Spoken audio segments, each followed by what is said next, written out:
மக்களவையில் ஒரே நாடு ஒரே தேர்தல் மசோதா தாக்கல் செய்யப்பட்டது. இதற்கு 269 எம்பிகள் ஆதரவு தெரிவித்த நிலையில் 200 எம்பிகள் கடும் எதிர்ப்பு தெரிவித்ததுடன் நாடாளுமன்ற கூட்டுக்குழுவுக்கு அனுப்ப வலியுறுத்தினர். நாடாளுமன்றம் மற்றும் சட்டமன்றங்களுக்கு ஒரே நேரத்தில் தேர்தல்களை நடத்த மத்திய பாஜக அரசு திட்டமிட்டது. இது தொடர்பாக ஆய்வு செய்ய முன்னாள் குடியரசுத் தலைவர் ராம்நாத் கோவிந்த் தலைமையில் அமைக்கப்பட்ட உயர்மட்ட குழு பல்வேறு தரப்பின் கோரிக்கைகளை கேட்டு அண்மையில் குடியரசுத் தலைவரிடம் அறிக்கையை சமர்ப்பித்தது. அந்த குழுவின் அறிக்கைப்படி ஒரே நாடு ஒரே தேர்தல் மசோதாவுக்கு கடந்த 12ஆம் தேதி மத்திய அமைச்சரவை ஒப்புதல் அளித்தது. இந்த நிலையில் ஒரே நாடு ஒரே தேர்தல் மசோதாவை மத்திய சட்ட அமைச்சர் அர்ஜுன் ராம் மேக்வால் மக்களவையில் இன்று தாக்கல் செய்தார். இதற்கு திமுக, காங்கிரஸ், சமாஜ்வாடி உள்ளிட்ட எதிர்க்கட்சிகள் கடும் எதிர்ப்பு தெரிவித்த முழக்கமிட்டதால் அவையில் கூச்சல் குழப்பம் நிலவியது.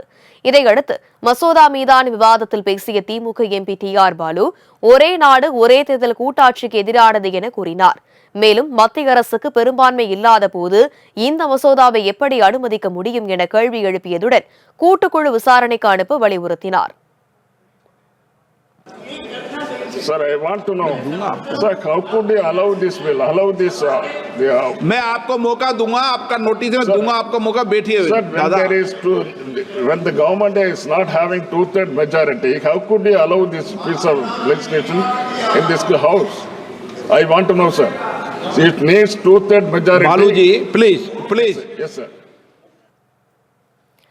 அதேபோல் சமாஜ்வாடி, RJD, திரிணாமுல் காங்கிரஸ் உள்ளிட்ட கட்சிகள் இந்த மசோதாவிற்கு எதிர்ப்பு தெரிவித்த நிலையில் சந்திரபாபு நாயுடுவின் தெலுங்கு தேச மசோதாவிற்கு நிபந்தனையின்றி ஆதரவளிப்பதாக தெரிவித்தது. ஒரே நாடு ஒரே தேர்தல் மசோதாவை நாடாளுமன்ற கூட்டுக்குழுவுக்கு கட்டாயம் அனுப்ப வேண்டும் என்று எதிர்க்கட்சிகள் வலியுறுத்தினர்.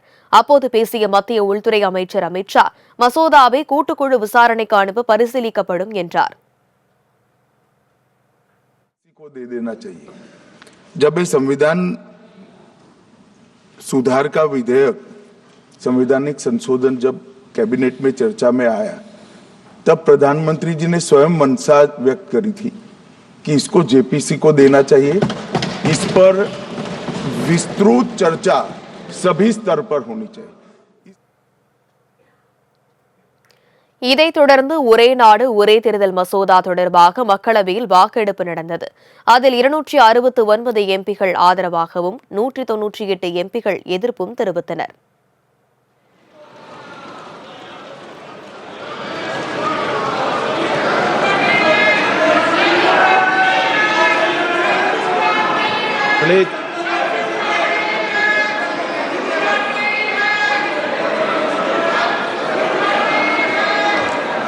क्या मान्य सदस्य तरीका है? मैंने पहले ही स्पष्ट कर दिया है. नो. இதன் மூலம் ஒரே நாடு ஒரே தேர்தல் மசோதா நிறைவேறுவதில் சிக்கல் ஏற்பட்டுள்ளது.